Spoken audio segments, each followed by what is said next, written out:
Hello, everyone, and welcome to today's Dynamics 365 Tech Talk. Today, we are covering a couple of topics. To start with, we are going to cover unlock modern payment experiences, how asynchronous payments drive flexibility and efficiency for commerce and SCM. And second topic we are covering today is connect external orders channels to D360 Dynamics 365, importing external orders such as e-commerce, EDA, etc., and capturing payments at fulfillment. My name is Harish Prakash, and I'll be your moderator today. We are broadcasting this session through Microsoft Teams meeting. This session is being recorded on behalf of Microsoft Corporation. When you join this event, your name and email address may be viewable by session organizers. By joining, you are agreeing to this experience. If you do not consent to be part of the recorded session, please disconnect your line. The recording will be made available in TechTalk's Community Dynamics page in upcoming weeks. If you have questions for presenters or need support, please use the Q&A panel located on the right side of your screen. If you wish your name not to be visible to the audience or the session participants, please post your questions anonymously. Our presenters will be presenting to your questions throughout the session and in live segment at the end of the presentation. Thank you for your patience during these announcements. Presenting for us today from Microsoft, we have Shalabh Jain, Principal Product Manager, and Gleb Volitov, Senior Software Engineer. Shalabh, over to you. Awesome. Thanks, Harish. And thanks again, everyone, for joining. So in the first half of this presentation, let's take a look at the asynchronous payments capability that we had made publicly available in the last few releases. And it's becoming generally available starting 10.0.49. So we thought it would be a good time to go over all the amazing capabilities that were made available, and then go much deeper into the architecture as well, and some more nuances around individual functionality. So our agenda for this session would be just a quick overview of what and why asynchronous payments. Then we have implemented these notification framework via webhooks for Adyen connector. During this session, I'll quickly also, wherever possible, touch upon what is possible, even if you are not using the Adyen connector, and if you have implemented your own custom connector, there are few benefits that you can still use for your connectors as well. So I'm going to touch upon some of those as well. And then in general, we'll see the pay by link capability in supply chain management, call center, POS, and then e-commerce. And then finally, just not related to pay by link, but in general, how the payment notifications can be helpful to any merchant for any payment processor. Okay, so just a quick about what and why. So these notifications, what are these asynchronous payments? So these are payments which rely on notifications coming from payment processors when certain actions occur. And these actions are the ones that you as a merchant are interested in listening. So you usually, as a merchant, you can go to a payment processor's website where you choose what type of notifications you are interested in. And once you opt in and the processor supports those, then you can receive those notifications. And some of these examples could be that a payment capture which was successful, a payment capture that failed, a dispute that someone raised, or authorization that was successful. So there are a lot of such scenarios where the payment processor can issue notifications, and you can subscribe to it and then get those. So those are what this is and why. So certain payment methods like pay by link, ACH, Ideal, there are many more who are predominantly asynchronous. That is, when you try to use them, you do not get a synchronous response of accept or failure. So for using these payment methods, you have to rely on notifications. So one is the enabling new payment methods. And the second thing, as we briefly touched in the top portion, was there are some events which are critical for your business, like payment. If there is a payment capture failure, or let's say there is a refund failure, some of these things where if you don't know about it in a timely manner, it would become late. It could add up it could add up in the expenses that you bear later, and it could also lead to bad customer experience. Let's say if you realize it a bit later, and then you are reaching out to customers to recuperate the losses. So and we will go into this one in detail as well. So with that, first, let's take a look at how we have implemented the notification framework with Adyen Connector into detail with architecture.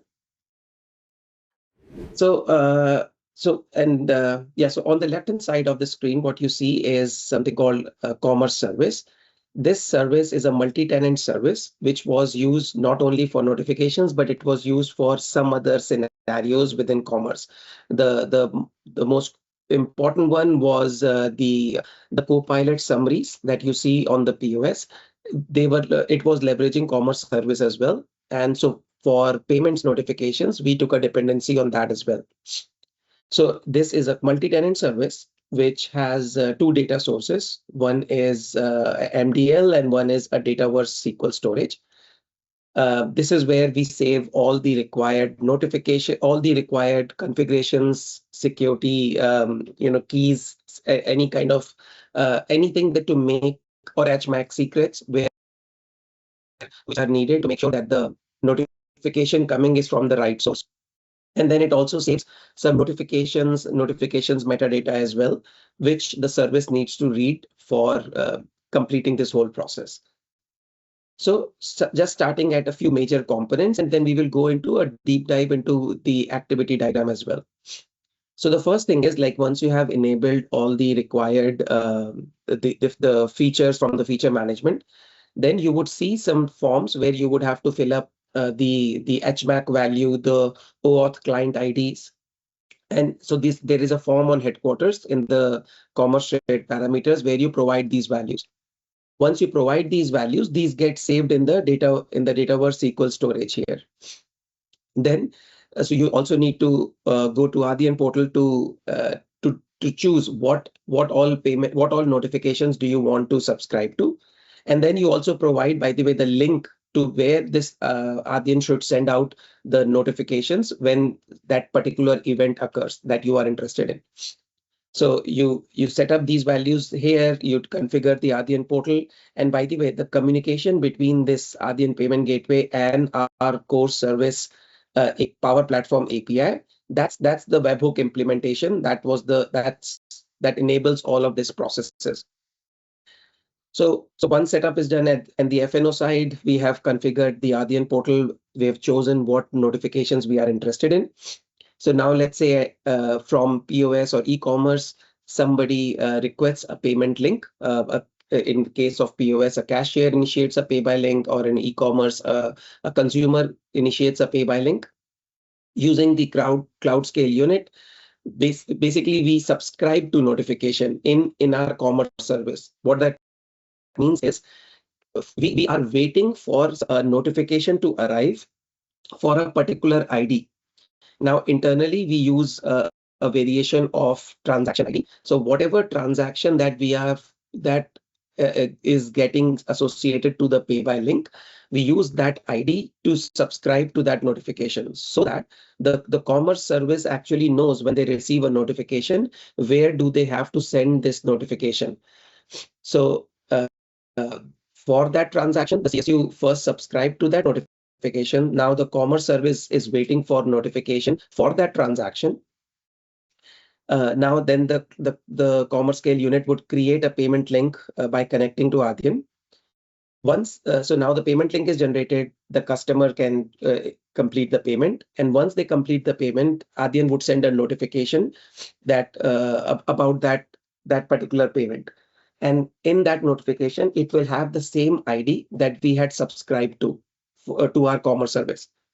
So when Adyen sends that notification back with that particular ID as external merchant reference ID, the commerce service then processes it and then sends it back to the commerce scale unit, which would then send it back to the POS and complete the transaction by adding a payment line. At a high level, this is how all these components work together. And if we take a look at the sequence diagram here, This is just a bit more detail of the same thing, but hopefully it would reinforce what we just talked about. So starting the journey in POS, we are creating a cart or creating a transaction. I think this add tender line is not right. We are creating a pay by link. So a tender line is not yet created. I'll update this. So when a cart you initiate a pay by link, the first thing the CSU does is, as we were saying here, you are subscribing to commerce service for a notification with that ID. CSU is creating a pay by link, creating a payment link using the Adyen connector. Adyen connector reaches out to Adyen. We create the pay by link. The link is received, and CSU knows about that link. Now, when Adyen sends out these, whenever the payment is done, Adyen sends out the notification. The commerce service receives it. It matches it against the HMAC and the OAuth credentials. It matches it against it. Once it validates it, it would post it back to CSU. And as soon as it sends to CSU, there is a concept of acknowledgement, because Adyen would wait for the acknowledgement before, otherwise, if it doesn't receives it, it will attempt a few more times to send the same notification again. And there is a set timeline, something at nearly 10 seconds, like within which we have to complete this acknowledgement. Otherwise, it assumes that the notification was not received. So as soon as we receive it, we would post this back to CSU. CSU acknowledges it, and then Commerce Service will acknowledge back it to Adyen. So now, with the CSU having the payload of the notification, POS, we have created a polling mechanism by which it polls to CSU and sees that whether a payment notification has received. Once POS recognizes it, that's when the checkout would happen. Like we will parse the notification, add a tender line. This is where the tender line would add, and then once the checkout is completed, or if it is the capture, we could make a call back to Adyen to say not just authorize, but capture it as a deposit as well, and then complete the checkout process. So that is at a high level how this architecture works for pay by links. Now, if today this our commerce service is only available for Adyen Payment Connector, and the reason was that since this is a multi-tenant service, we didn't want to open it up for all the custom connectors, because then we would lose control of how much load is coming to the service. And so we are waiting for more experience around it. In future, we might open it up for other connectors as well. As of now, this is only available for our out-of-the-box Adyen connector.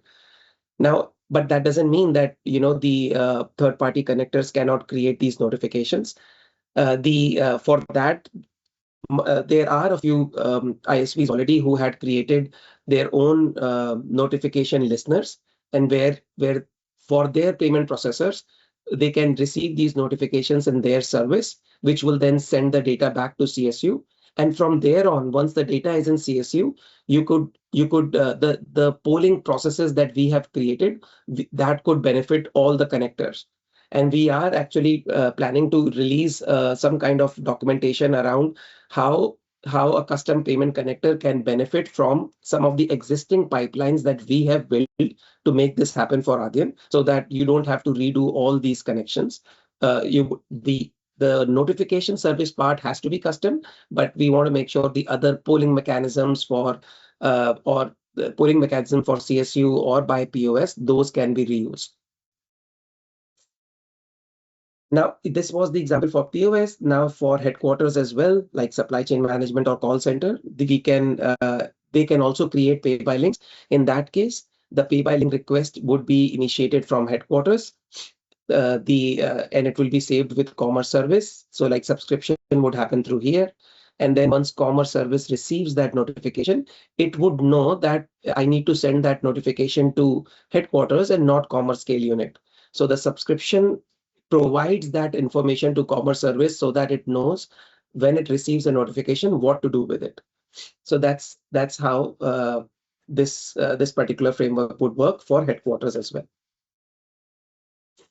Okay, so now let's using that framework, let's see how pay by link as a payment method, which we released for Adyen connector, is possible with SCM orders. So again, pure SCM orders. We are not talking about call center orders as of now. So, and I'll show a screenshot in the subsequent slide. So we can use pay by link for supply chain management orders. What is the benefit? That so today, without a pay by link, the only option for taking a digital payment is if you have saved a credit card token against the customer profile. And then once you are taking the order, you use that saved customer token to take the payment. That's the only way for digital payments to work today on out of the box for supply chain management. But in the same experience, we have added the pay by link experience as well. So if you enable the pay by link features, you would start seeing new UI elements on FNO for supply chain management orders. And I'll show those components next. Again, the benefit would be that you're not restricted to only the saved tokens. If you create a payment link and send it to the customers, this opens up a large list of payment methods that they can choose to pay. So even buy now pay laters, if that's what the company wants to support. So it opens up many more avenues for payment for for your end businesses as well.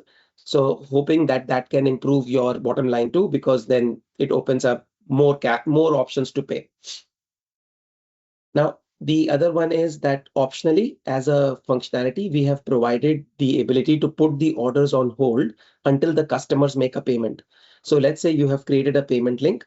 And again, I'll show a UI where you can then choose to say, if the customer says that, okay, you have created the order, you're ready for payment, but the customer is now having second thoughts, or they want to discuss it with somebody else in their organization, or they need few more hours to make the decision. Instead of abandoning that order, you could say you could generate a link and put that order on hold, and that puts the order on a special payment hold. The customer can then has predefined number of days that you defined in configuration, that if they make a payment within that duration, the system will automatically receive the payment and release the order for fulfillment. And if they do not make the payment within that configured value, the order gets cancelled automatically. So that again opens up more flexibility for order taking. Even if your call center is closing for that day, that doesn't mean that the order has to be completed. You could just send the link, and then the customer can make the payment within that specified duration. I have added the link to the documentation here. This was made in public preview in 47, but now it is being GA'd in .1549. So from the license perspective, some of the forms where you are setting up the connector, which is like where you're setting up the HMAC values or the OAuth client ID, those are today available on the shared commerce parameters form. So which means to access those forms for setting up the pay by links, the admin would need an add-on commerce license. So again, not a full, it's not that you're getting a full commerce license. It is you already have the supply chain license, and it's an add-on fees for that. But again, this would be only needed for admins, and we are actually open for feedback to see if we can move this value to accounts receivable parameters as well, so that those 2 to 3 people who need to do this setup, they don't have to use commerce forms per se. So again, we are open for feedback. If this is of interest, you can reach out to us. Happy to get your feedback and then do the adjustments. And I'm just reiterating this point because there were questions around that, does everyone who's using pay by link, then do they need commerce license? And the answer is no. Only for the setup purpose we needed. For rest of the usage on the sale SCM order, viewing the payment status, all of that is all built into existing forms. There is no commerce license needed for that. Okay, and so now just taking a look at the user experience, as I was saying, if you have enabled the feature flags, so new UI elements appear. So in the credit card dropdown where you used to authorize, you would also see a create payment link as a option. For this to appear, you have to select method of payment as one of the digital payments. for which, so if the type is credit card or I think there is one more type, for if only for those method of payments, you would see this create payment link. And for those payment methods, you choose whether do you want to enable pay later or not. Otherwise, if you disable that, you would only see cancel link. You would not see pay later as an option. But in general, whenever you are ready for taking the payment, you click on create payment link. A payment link gets generated for the amount, and then you can pass on this link to the customer. And we have already built in a polling mechanism into this form, where as soon as the customer makes a payment, it will automatically refresh. But the associate can also check manually as well who is taking the order. And then again, if the pay later is enabled, you can click on pay later. This order will go on a hold with that special hold of for that you configure as well, and we will wait for the orders payment to come through, else the order gets cancelled. The same points that I was saying, these UI elements are available for everyone. You do not have to create these UI elements. Some of these forms can be customized as well so that you can show your experience. But again, in future, we might look into enabling the commerce service for all connectors as well. As of now, that is not the plan. Okay, so moving to the call center orders, very similar to the supply chain orders, only the user experience differs. So as you can see, this experience is for the call center where you add payments. When you add payments, one of the payment options would be pay by link. If you choose that, you get this experience in the call center orders as well. This is also released in 49 as marking it as generally available. The documentation link is available. Same benefits. You today without this, you had to type in the credit card numbers. There was no way to take payments via, example, WeChat Pay, Alipay, all those on a call. But now you can enable all those payment methods. For the point of sale, again, similar functionality available that you can create orders with payment links. You can. There are some additional benefits actually for this one. We have integrated the email capability as well. That is, if you turn on the email, the standard email capabilities of commerce, then as soon as the QR code or the payment link is generated, this gets sent to the primary email address of the customer. So and then there is a form before it shows up where we show you all the values, the customer name, customer email. If you change that email, then it will go to that particular email. So on POS as well, for orders, you could do the same functionality, create the link for the orders. The customer can make a payment. It will immediately receive it, or they can choose to pay later. If you click on exit pay by link, and you have enabled the pay later, you would see those options that cancel payment link or make the payment later. However, for POS, there are more use cases like talking to multiple customers. There were multiple use cases that appeared. So just sharing with you guys if those are applicable, or you can think about it. So one of the scenario was that when a family is shopping in a mall, one part of the family is shopping in one shop, the other part is the rest of the family is shopping in another shop. So just before the payment, you do not have to share the credit cards. As soon as the let's say the teenager kid is ready for the item, the associate can generate the payment link, and that link can be shared with the parents. They can make the payment, and the checkout is completed. So this was shared by a luxury retailer. So they see this kind of scenarios often. So that's how they are planning to use it. Another one was line busting, where for if there is a large line, and customers are ready for the payment, you can generate a payment link. Again, it gets emailed to the customer. They can take a screenshot, and once and so now they have the link to make a payment. The person who is doing this line busting exercise, they can suspend the transaction. Whenever the customer makes the payment and they reach the front desk, the front desk can just recall the transaction, and the checkout would automatically happen, and then they can get the receipt and leave. If they do not need a receipt, then they can complete the checkout and they can leave like that as well. So various scenarios, and we are interested in how more customers will use it. Same thing, there is a documentation available, and this is becoming generally available in 49 as well. I am running short on time. I want to make sure that we leave time for Q&A as well. So I'll just rush through this one. So for e-commerce as well, the pay by link and asynchronous payments capability is now available. One important addition to just saying that pay by link is available.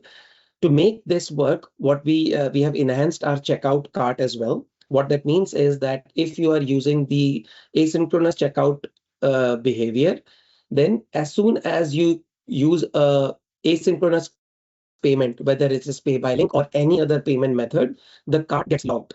Now, whenever and so now the asynchronous payment method is shown to the user, or they are navigated to a dedicated app. Let's say you are using a different payment method which takes the user to some kind of an app.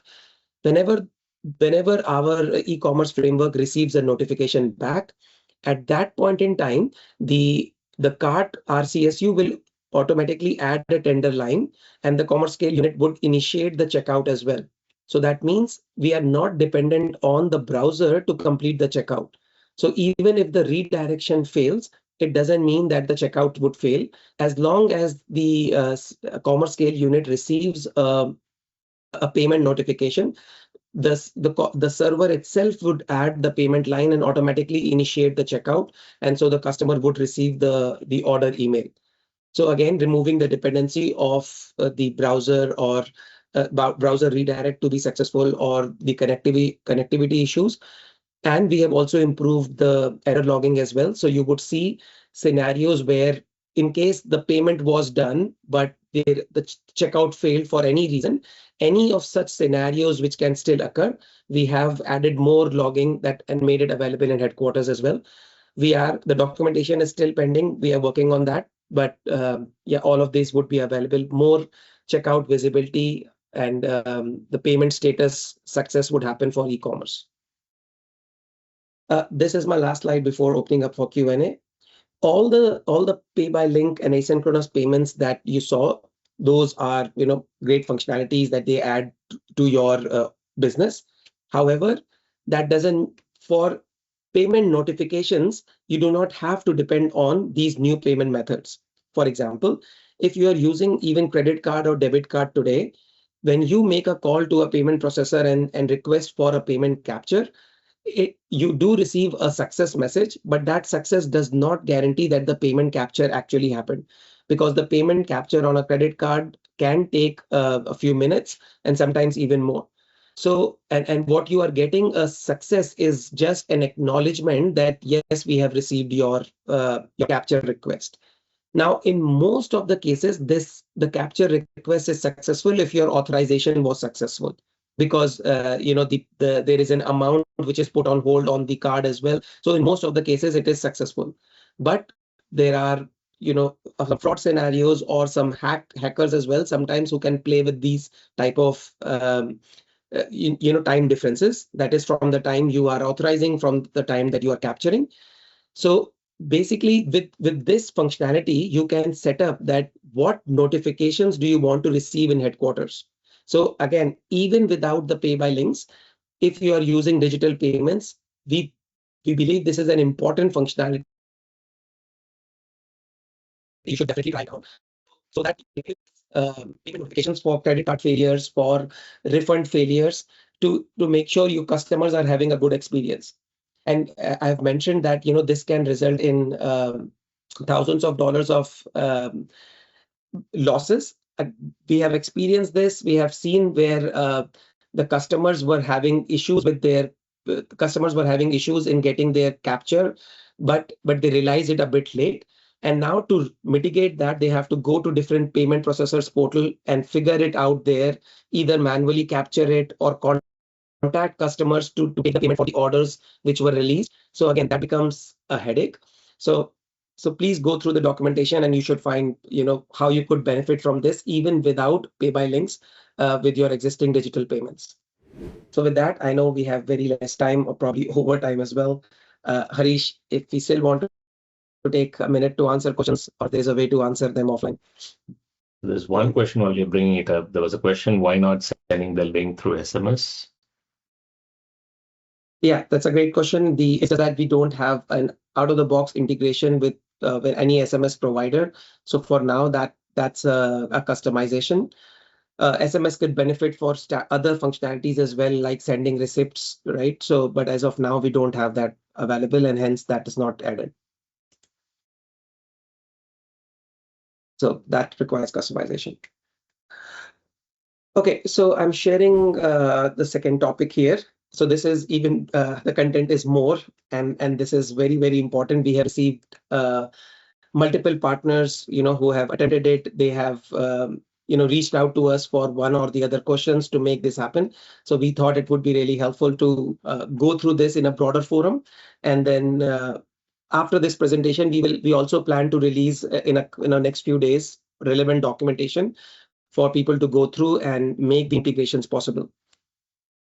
So, okay, so starting the topic here, as Harish said, this is a second topic. So and this is in here, we will talk about when orders are imported from third-party e-commerce sites, Shopify, Salesforce, whatever, into Dynamics. How can we make sure that the payment can be captured using the authorizations which were done on the e-commerce site? So importing orders have been, it's easy. People have been doing it, but this is the part of payment capture where many people struggle. And to mitigate that, many times they do the payment capture already on the e-commerce side, but then it has other downstream issues. So we wanted to showcase, if you are authorizing on the e-commerce side, how the end-to-end process could work in terms of capturing it and refund as well. Okay, so with that, I would not spend a lot of time. I want to make sure that Gleb gets enough time to talk about the details for individual tables and properties. So, but I'll go through at a high level all the processes and be quick about it. First thing, as you know, we have two types of orders: supply chain management order and commerce order. Now there is an effort to merge these together, to bring them together closer. We are releasing feature in every wave to bring them closer, but as of now, they are still two different things. They do use a lot of same underlying tables, but there are some nuances that people who work with this area understand. So, supply chain management order, there is a single way to import that order in FNO, which is using our DIXF framework and using data entities. For commerce order, there are three main options. The first one is using CSU, our headless commerce scale unit, and we are you might have heard that we are coming up soon with a headless commerce license as well, where you could use headless commerce license and use it for importing orders. So more information on that later, but it is something that is coming. So you could use our commerce scale unit for importing orders, and there are lots of benefits here. We will go into details that how this can benefit. The second one is using, again, DIXF framework that we talked about, but importing commerce transactions. So the order was taken on e-commerce. You are creating a corresponding commerce transaction or retail transaction using DIXF framework in FNO. That's second one. And the third one could be that you can again use DIXF framework, but directly import the order. So you are not using transaction, but rather you are importing the order directly. The difference here would be that if you are using this option, once the transaction gets created in FNO, then you would have to go through the synchronization process of the order, which it convert a transaction to a sales order. So that's the difference. And these two, we do not recommend using it, and we'll explain why, what are the gaps as well later. From the end-to-end process, the order was taken on the e-commerce side, let's say, and we're talking about supply chain management orders. You use DIXF framework with data entities that brings the order into FNO. Once the order is in FNO, let's say FNO is used for picking, packing, shipping, the fulfillment happens here. And then the goal is that as a part of this fulfillment, we should be able to capture the payments, or if it is returned after that, we should be able to refund the payments. So that's the goal that I've called up here. commerce orders, the process would be that, as we said, the third-party e-commerce site, you have multiple options. The CSU and then synchronized via CDX is the recommended one. The commerce order would be created in FNO. And we'll go into details in later slides. The goals, again, for the payment capture, when you are just fulfilling, the goal is whenever the order gets fulfilled, you want to make sure that the authorizations which were taken in the e-commerce site, those get captured, right? And it could be in POS as well. That is, the fulfillment could happen in FNO or the fulfillment could happen in POS. In both cases, the authorization should be visible and the authorization should be captured. And in case of refund, the if the capture happened from the FNO or POS, I think the refund would be straightforward. The tricky part becomes when you use the third-party e-commerce site to capture the payments as well. Then how do you initiate refunds when the item gets returned from Dynamics? And we will go through that as well. So those are the goals. So the first step, now let's say when the order is in FNO, so you have used one of the recommended frameworks, the order is in FNO. What is the first part? The first step is for a payment capture is FNO to resolve the payment connector, which payment connector to use to either capture the payments or initiate the refund. And this differs based on whether the fulfillment is happening in FNO or the fulfillment is happening in POS. So let's take a look at fulfillment or return in FNO, and then we will go to the POS part. So how does the system recognize which payment processor to use? And just a background again, let's say you have used Adyen, Stripe, whatever payment processor you might have used on the third-party e-commerce site. And your goal is when the fulfillment is happening in FNO, you want that particular authorization to be captured. So we expect the system first look for the payment connector name. So if let's take, in this case, let's take Stripe as an example. So you have used Stripe on the e-commerce site. You would have to deploy a Stripe connector in FNO. The payment name, the connector name should match the exact connector name that was used for authorization. Then there is a service account ID. This information is also expected when you are importing orders, and this service account ID is editable. This needs to match against with the payment connector that was used for authorization. Supported currencies, your currency that is used for payment should be listed here, semicolon separated here, and then there is a list of supported tender types. Now, you can define your supported tender types so that when an authorization comes in and we are evaluating that, okay, which payment connector to use, we will see that the authorization matches one of these supported tender types, and only then we will use this payment connector. So again, the Stripe was used, let's say, on the e-commerce side, you would add the same Stripe related properties here. You would make sure that the supported currencies are added. You would make sure that the supported tender type, which was used on the e-commerce side, is listed here. Now, so this is what I'm calling here as well. But this is an important part.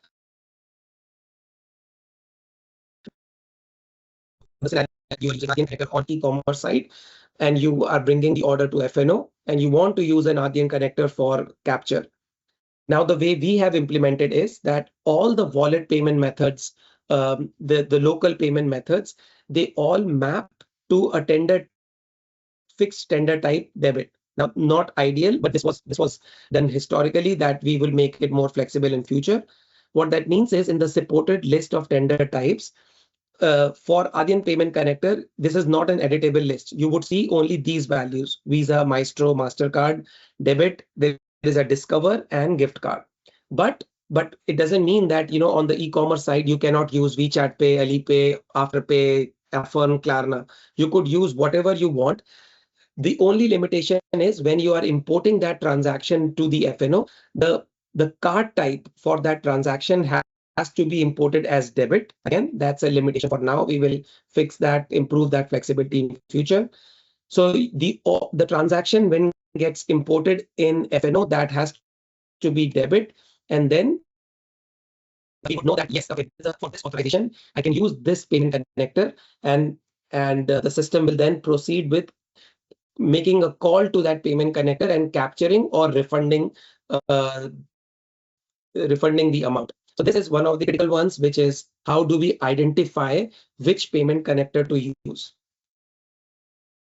For fulfillment, if the fulfillment is happening in POS, so there are two additional places where the payment connector can be added, but the properties remains the same. So all the four properties that I talked in the previous things remains the same, but you could add the payment connector at the hardware profile level, or you could add it at the online channel level.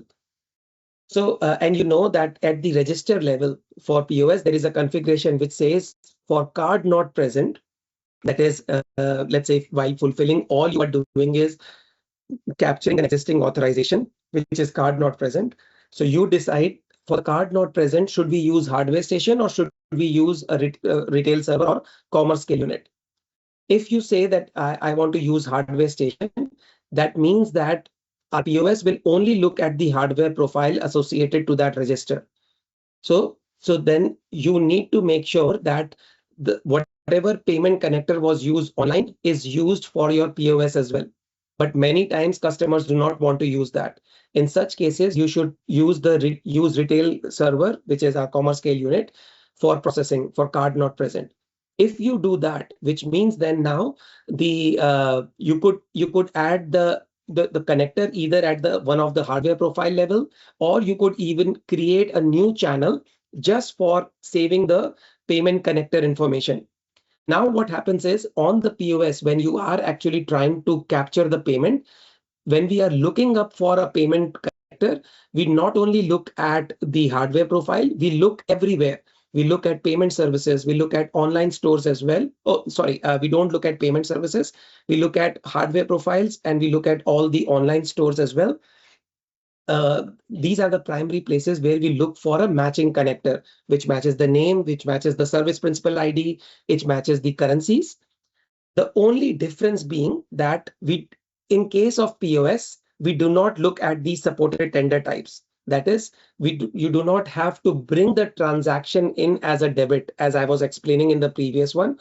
So, but again, and I know this could be confusing, this will be improved in future. For now, if you are importing orders in FNO, make sure that the card type is defined as debit. If any of the wallet payment methods or local payment methods are used. For POS-based fulfillment, we do not have that limitation. What you can do is that once you are importing the order in POS, even if you are using something like, let's say, Afterpay, all you have to make sure is that the channel where you are fulfilling this order needs to support Afterpay. That's it. So you have to make sure that these channels support the payment methods that you support on the online store. Only then the payment connector would initiate the capture request. For Boris, in the interest of time, buy online, return in store. If the fulfillment happened in POS or FNO, the return would be seamless. Only the edge case is if you have captured the payments in the e-commerce site, and so during fulfillment, the capture does not happen in Dynamics. Only in that case, you also need to create a customer payment journal, because a customer payment journal for the captured payment is needed so that we can initiate the linked refunds. But if this is a scenario, we're happy. You could review the documentation once it go out. If you are actively working on it, you can reach out to us. We can provide more details. But I'll hand it over now to Gleb so that he can talk about once you have identified the payment connector. Now, where do we look for what values? What values are required to actually make the payment capture successful? So that's the second step. And Gleb, over to you. Thank you, Shalab. So before we are going to talk about how we're importing data in FNO, we want to show some information about where and how we store information and what data are important for our payment workflow. First of all, we will use SCM orders, and for SCM orders, we're using only two tables: is credit card house trans and credit card cost. So the credit card house trans table is used to store all operations related to card payments. This may include authorization, features, refund, voice, and other.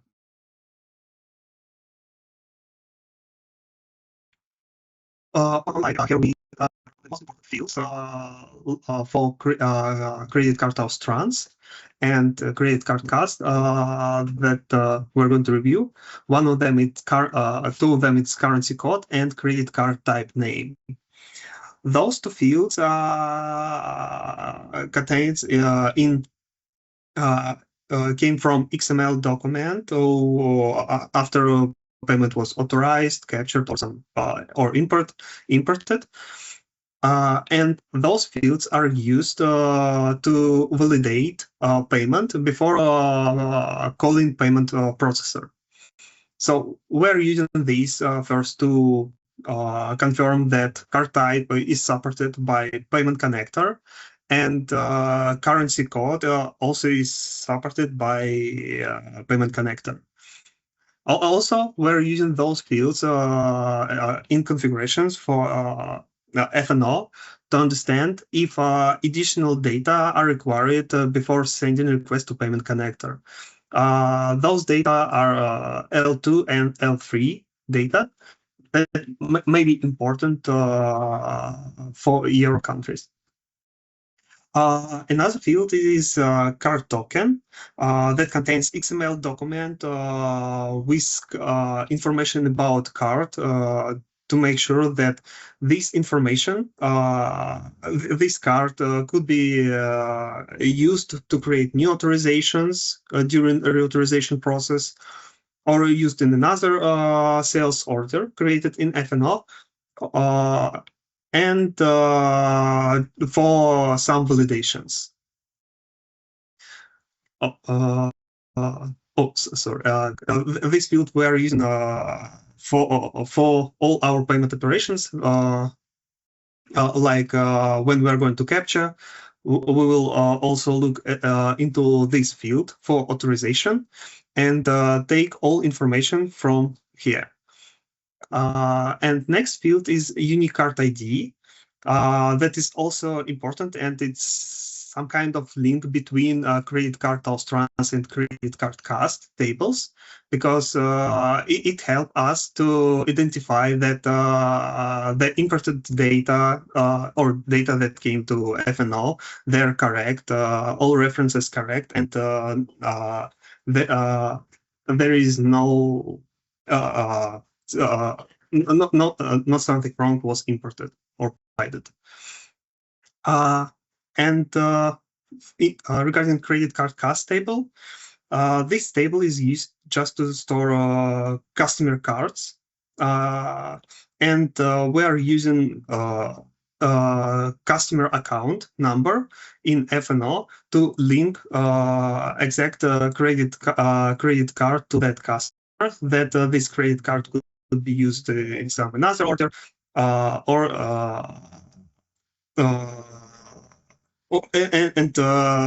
could be viewed in FNO via our form credit cards for customers. Here we have several important fields. One of them is token scope that allow us to specify where the current credit card could be used. Like if it's customer card, then it could be used for any new sales order or return order. If it's sales scope, then this card could be used only in one for one single order, and related to that order returns. And non-recurring scope indicate the same as sales, but with one additional thing, that this card couldn't be used for reauthorization. Another important field is card token. This is a XML document where we're storing card details about some references for that payment connector returned in case if we will need to create new authorization. And also we're using this field to work on some validations before calling payment connector. About those fields, we will talk on next slide. So for now, I will just talk about this in general. And another field that I didn't talk a lot previously, it's a unique card ID. So this is one of important fields because this field should be the same across all tables for one card payment operation. When we are importing authorization with card token, we must make sure that this unique card ID is the same for credit card Austrans, for credit card cast. It's the same in all related tables for a single payment line. And when we're going to capture, we will also add this field, update the create new record in credit card Austrans that we capture something with the same unique card ID. And in next time, when we're going to process return, we need to make sure that we are using exactly the same card that was used in original sales order before for linked refund before we're going to start payment processing. Now we can move to commerce orders. And for commerce orders, we are using one more table, that is MCR custom table. And if in SCM order, we can attach only one credit card to sales order. In commerce orders, we can create multiple payment lines. And for this case, here is additional table where we can say what payment lines do we have, how or what payment operation was used, how those, if it was a credit card payment operation, how it's connected to credit card cast and credit card Austrans. And here is some reference between MCR custom table and credit card Austrans via MCR reg ID as foreign key.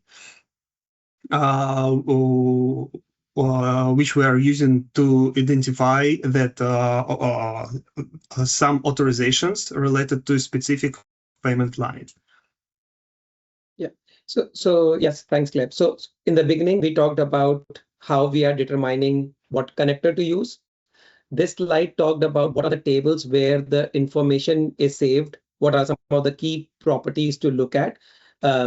The next step would be that how you can fill these values, how these tables get populated. That's the next step. And now for moving to the next one, and just Gleb, just providing we have 6 minutes left, and we will leave a few minutes for the Q&A as well. So we might have to speed up. And this is just a sample card token talking about the various properties. So we can skip this one. Yeah, let's talk about the entities. So for importing data in SCM orders, we have two entities. It's sales order header v2 and sales order line v2. So we can easily import a sales order with all lines, but there is currently some limitation to import authorizations for credit cards because there is no out-of-the-box entity for this. And in this purpose, right now it's available only via additional customization to import data.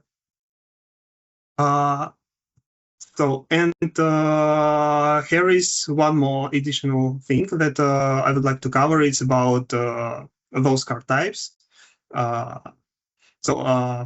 For card types, we already faced with some problems in the past that there is some misunderstanding what card types where is configured. On the image at the bottom, here is first and second image.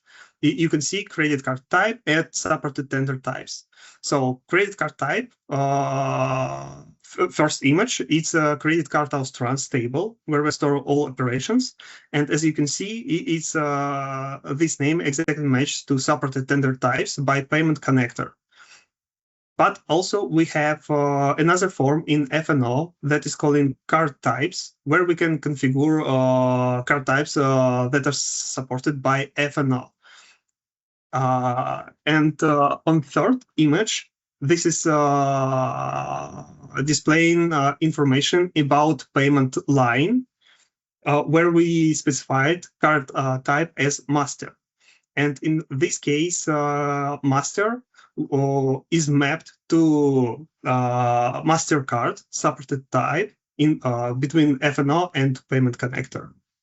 Yeah, so if I just summarize this part, basically, if you were using, so if let's use as an example of Afterpay, if you were using Afterpay, the tender type for Afterpay for Adyen connector would still be debit, but there is a way that you could say, you could identify that it was an Afterpay, because there are some additional properties available for you to differentiate between an actual debit card versus a payment method which was different.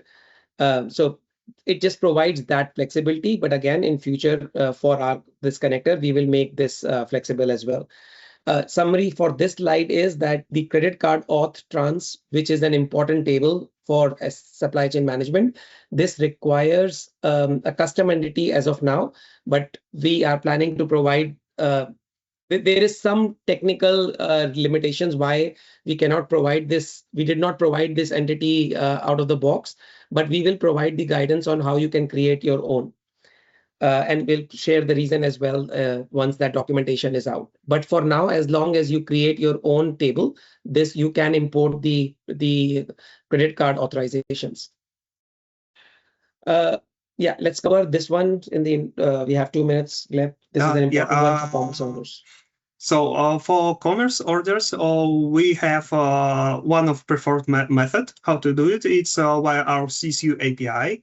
And here we have ability to import order by calling just one API. You can see example of URL on slide. It's commerce sales orders API. And comparing with other options, here we have some additional ability, like we can import card token and authorizations via this API. On the image on the right side, here is an example of authorization that was added to that request. And we have card token authorization. And in case if you need to import a captured payment, here is in this model we have a captured token, and you can also you will need to all set is deposit as true. Yeah. So overall the benefit is that single API can support authorizations, capture, and then once you create that transaction in CSU, the order would be synchronized back to the FNO. Order would be created as a commerce order, and then it would be fulfilled regularly through any of the commerce channels. So that's why we recommend this approach versus others where you would need customizations. Here, most of the things are already taken care by a single API, whether it is authorization, deposit, fulfillment. Let's just move to this one where we just talk about some of the gaps to the other DIXF related processes. Why those are a gap?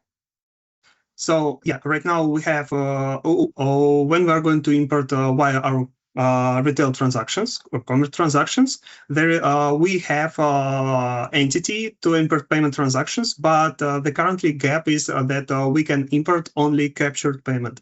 There are no available card token and authorization fields in our current entity, and we are currently reviewing if we can add them. For direct importing for commerce orders via SCM. The same entities, sales header v2 and sales line v2. There is also this limitation to work with credit card auth-trans, and it will take more efforts because for commerce orders we have MCRCA's payment table. It will require to also link MCRCA's payment table and credit card auth-trans tables by using a rec ID that will be generated after import.